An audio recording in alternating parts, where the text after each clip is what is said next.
حیدرآباد کے رکن اسمبلی مولانا جناب جعفر حسین معراج صاحب، سابقہ رکن اسمبلی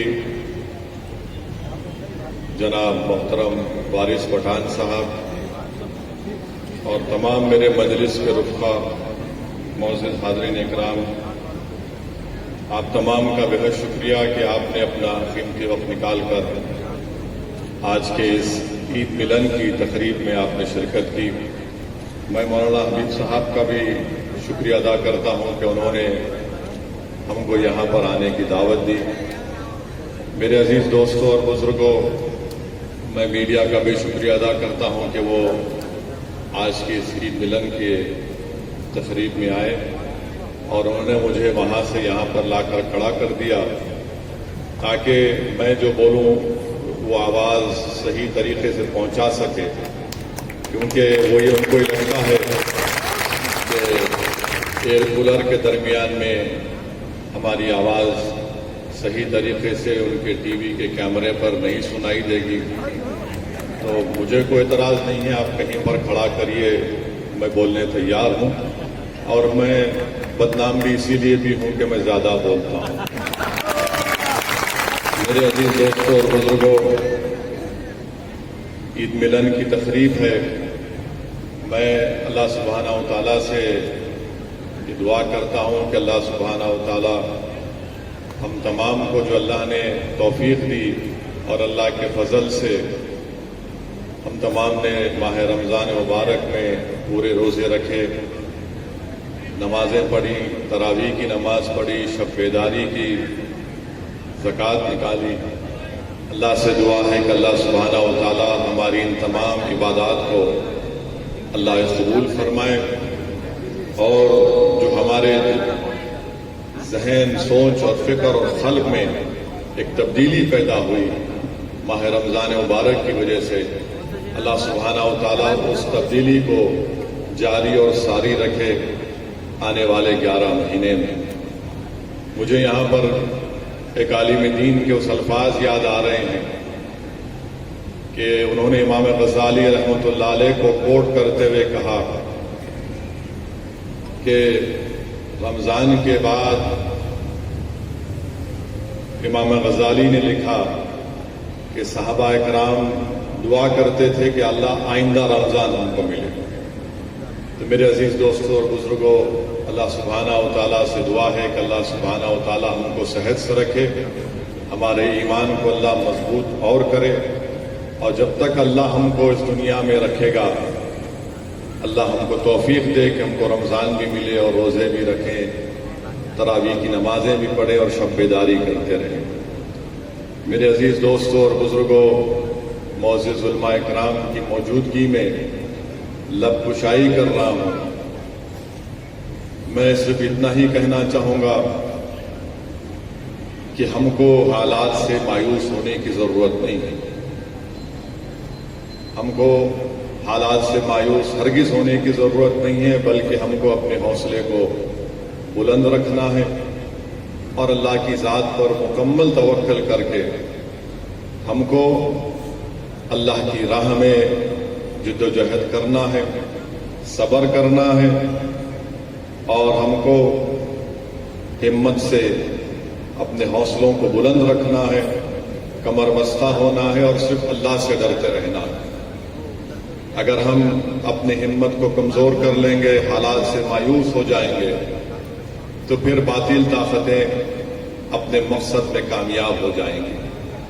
جیسا کہ ابھی مفتی اسماعیل صاحب نے سورہ آل عمران کی اس آیات کو پڑھا اور اس کا ترجمہ کیا کہ نہ غمگین ہو نہ سست ہو، یاد رکھو تم ہی غالب ہوگے اگر تم مومن ہو۔ تو ہم کو نہ سست ہونا ہے، نہ غمگین ہونا ہے، بلکہ اپنے حوصلوں کو بلند رکھتے ہوئے نیک کام کو کرنا ہے۔ جب تک دنیا رہے گی،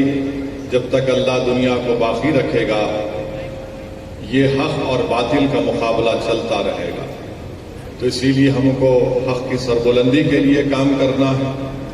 یقیناً نامہ صاحب حالات ہیں، یقیناً مشکلات کا دور ہے، یقیناً ہم اور آپ کو خاک اور خون کے طوفانوں سے گزرنا پڑ رہا ہے. یقیناً ہم دیکھ رہے ہیں کہ انسانوں کو کس طرح تڑپایا جا رہا ہے. مگر میرے عزیز دوستوں اور بزرگوں، اللہ کے رسول صلی اللہ علیہ وسلم نے ارشاد فرمایا کہ مجھے بہت ستایا گیا اور میرے بعد کسی کو اتنا نہیں ستایا جائے گا. تو ہم کو اپنے حوصلوں کو بلند رکھنا ہے. یہ سمجھیے کہ یہ جو نظارے آپ اور ہم دیکھ رہے ہیں کہ کسی کا ہاتھ کٹا ہوا ہے مگر اس کی دکان کو اس لیے توڑ دیا گیا کیونکہ اس نے پتھر پھینکا ہے، یہ بھی ہم دیکھ رہے ہیں. ہم یہ بھی دیکھ رہے ہیں کہ کسی کو پتھر پھینکنے کے الزام میں اس کے گھر کو، اس کے دکان کو، کاروبار کو ختم کر دیا جاتا ہے، کبھی گودان کو توڑ دیا جاتا ہے. مگر ہم کو یہ یاد رکھنا ہے کہ شعیب بن ابی طالب میں 3 سال رسول اللہ صلی اللہ علیہ وسلم اور صحابہ کرام کا سماجی بائیکاٹ کیا گیا تھا 3 سال تک. مگر اللہ سبحانہ و تعالیٰ نے کامیاب حق کو کیا. ہم کو اس بات کو بھی یاد رکھنا ہے کہ احد کا میدان ہے اور اللہ کے رسول صلی اللہ علیہ وسلم کے دندان مبارک شہید ہوئے. ہم کو اس بات کو یاد رکھنا ہے کہ خندق ہے اور رسول اللہ صلی اللہ علیہ وسلم نے اپنے پیٹ مبارک پر 2 پتھر باندھ دیے. ہم کو اس بات کو یاد رکھنا ہے کہ کعبے کا صحن ہے جس میں مبارک پر اونٹ کی اجڑی ڈالی گئی. ہم کو اس بات کو یاد رکھنا ہے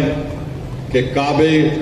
اور مکے کی سرزمین پر حضرت بلال کو تکالیف دی گئی. ہم کو اس بات کو یاد رکھنا ہے کہ حضرت سمیہ کو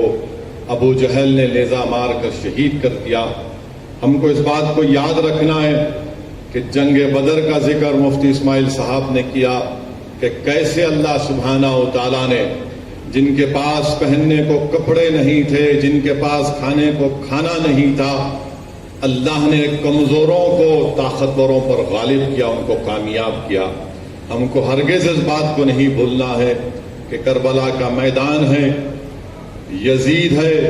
اور اللہ نے نواز رسول امام حسین کو کامیاب کیا. میرے عزیز دوستوں اور بزرگوں، آج موجودہ ملک کے حالات کا اگر ہم جائزہ لیں گے تو صرف ہم کو اپنے ہمت اور حوصلے کو بلند رکھنا ہے، صبر سے کام لینا ہے اور ان باطل طاقتوں سے ہم کو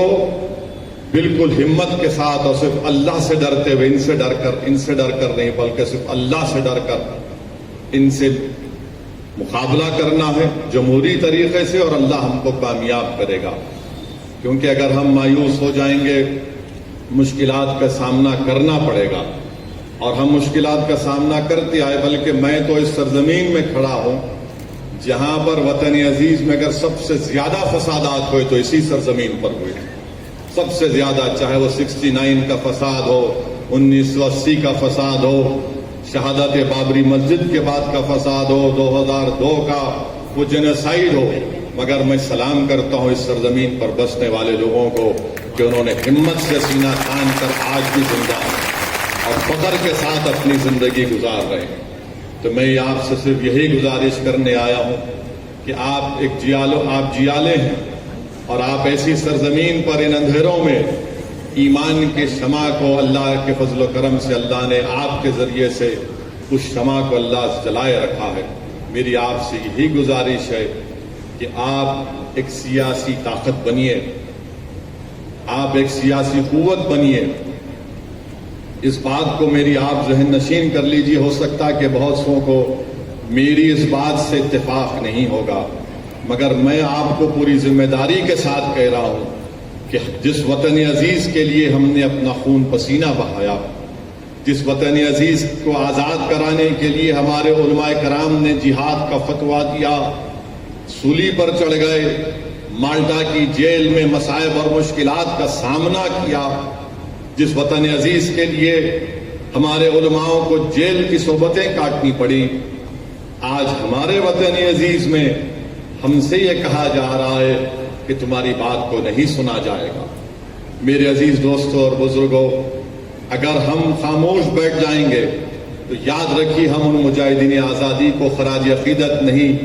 بلکہ ہم ان کو دھوکہ دے رہے ہیں، ان کی روحوں کو دھوکہ دے رہے ہیں. بلکہ ان کی قربانیوں کو زندہ رکھنا ہے، تو ہم کو ایک زندہ رہ کر اپنے مسائل کو جمہوری طریقے سے بے باکی کے ساتھ اور اپنے حوصلہ اور ہمت کو بلند کر کے ہم کو اپنے مسائل کو حل کرنا ہے۔ اور میری اس بات کو آپ ذہن نشین کر لیجئے کہ وطن عزیز میں مسلمان حکومت کو نہیں بدل سکتا، وطن عزیز میں مسلمان کسی حکومت کو نہیں بدل سکتا، یہ دھوکہ آپ کو دیا جا رہا ہے۔ اور ہم ہمیشہ یہ بات سمجھتے تھے کہ ہمارا ووٹ بینک ہے، آپ کا کوئی ووٹ بینک کبھی نہیں تھا، نہ ہے نہ کبھی رہے گا۔ اس ملک میں ہمیشہ اکثریتی طبقے کا ووٹ بینک تھا، ہے اور رہے گا، مگر آپ کو یہ دل نشین اور دل فریب باتوں میں الجھا کر آپ کو دھوکہ دیا جاتا رہا ہے کہ آپ کا ووٹ بینک ہے، آپ کا کبھی ووٹ بینک نہیں رہا۔ اس بات کو آپ سمجھیے، حکومت کو ہم نہیں بدل سکتے، اگر بدل سکتے تو بھارت کی پارلیمنٹ میں اتنے کم مسلمان رکن پارلیمان کیوں منتخب ہو کر آتے ہیں؟ اگر حکومت کو بدل سکتے تو پھر سرزمین گجرات سے آخری مرتبہ ایک مسلمان رکن پارلیمان کب ہوا تھا اور کیوں نہیں جیتا؟ اور اگر ہم حکومتوں کو بدل سکتے تو پھر بابری مسجد کی جگہ کورٹ کا فیصلہ بھی آ گیا، اب گیان واپی کا مسئلہ شروع ہو گیا۔ تو یاد رکھیے میری اس بات کو، آپ کو پورا ہے، آپ کو اجازت ہے کہ آپ میری بات سے متفق نہ ہو، مگر میں بحیثیت ایک سیاست کے طالب علم کے، میں علماء کی موجودگی میں کہہ رہا ہوں جن کے سینے میں اللہ اس کے رسول کا کلام محفوظ ہے، میں سیاست کا طالب علم ہوں، جو میں نے سیکھا اور سیکھ رہا ہوں وہ مجھے کہہ رہا ہے کہ ہم حکومت کبھی نہیں بدل سکتے۔ ہو سکتا ہے کہ اس کے بعد لوگ کہیں گے کہ یہ اس نے ایک نئی بات کر دی، یہ سچائی میں آپ سے کہہ رہا ہوں۔ آپ اپنے نمائندوں کو کامیاب کریے، اپنے متحدہ اپنی طاقت کے ذریعے، اتحاد کے ذریعے دلت طبقوں کو ساتھ لے کر، کمزور طبقات کو ساتھ لے کر، آج بھی یقیناً ہمارے وطن عزیز میں ایسی ہمارے ہندو بھائی ہیں جو گاندھی مولانا آزاد کے پیغام کو سمجھتے ہیں، جو آج بھی صحیح معنوں میں اس ملک کی خوبصورتی کو سمجھتے ہیں۔ اس ملک کی خوبصورتی کیا ہے؟ اس میں بے شمار مذاہب کے ماننے والے ہیں، بے شمار زبانیں بولی جاتی ہیں، وہ اس خوبصورتی کو سمجھتے ہیں اور اس کی حفاظت کرنا چاہتے ہیں۔ مگر یاد رکھیے، اگر آپ اسی بات میں چلے جائیں گے کہ حکومت کو بدلنا، نہیں بدل سکتے آپ، بلکہ آپ تو گواہ ہیں اس سرزمین پر۔ یہاں 27 سال سے ایک ہی جماعت بی جے پی کامیاب ہوتی آ رہی ہے، یہی کامیاب ہوتی آ رہے ہیں۔ تو میرے عزیز دوستوں اور بزرگوں، میری آپ سے ایک ادباً گزارش ہے، آپ اتفاق مت کریے، مگر میری اس بات پر ذرا سوچیے، میری اس بات پر سوچیے، اگر اس میں سچائی ہے تو آپ میرا ساتھ دیجئے۔ اگر آپ کو لگتا ہے کہ اسد الدین اویسی لفاظی کر رہا ہے تو آپ اس کو مسترد کر دیجئے، مگر میرا ماننا یہ ہے کہ آپ اپنے ووٹ سے، اپنی سماجی سوجھ بوجھ سے، اپنے اثر و رسوخ سے آپ اپنے نمائندوں کو کامیاب کر سکتے۔ یہی بات میں آپ کو کہنے آیا ہوں، یہی بات میں آپ سے گزارش کرنے آیا ہوں، اور آپ کو یہ بھی بتانے آیا ہوں اور حکومت کو بھی یہ بتا رہا ہوں کہ ہم نے ایک بابری مسجد کو کھویا، آپ دوسری مسجد کو ہرگز نہیں کھوئیں گے۔ یاد رکھیں، تم نے مکاری اور عیاری سے انصاف کا قتل کر کے تم نے ہماری مسجد کو ہم سے چھینا، اب دوسری مسجد نہیں چھین پاؤ گے۔ یاد رکھیں، اب ہم تمہاری ان باتوں کا بھروسہ نہیں کرنے والے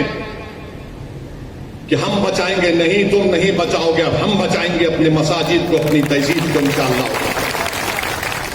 جو لوگ آ کر مجھ سے کہتے ہیں کہ نہیں ہم ہیں، تم نہیں ہے، تم کبھی ہمارے ساتھ نہیں تھے، تم تو ہمارے جنازے جب آتے تم آ کر دو دکھاوے کے آنسو بہا کر چلے جاتے ہو،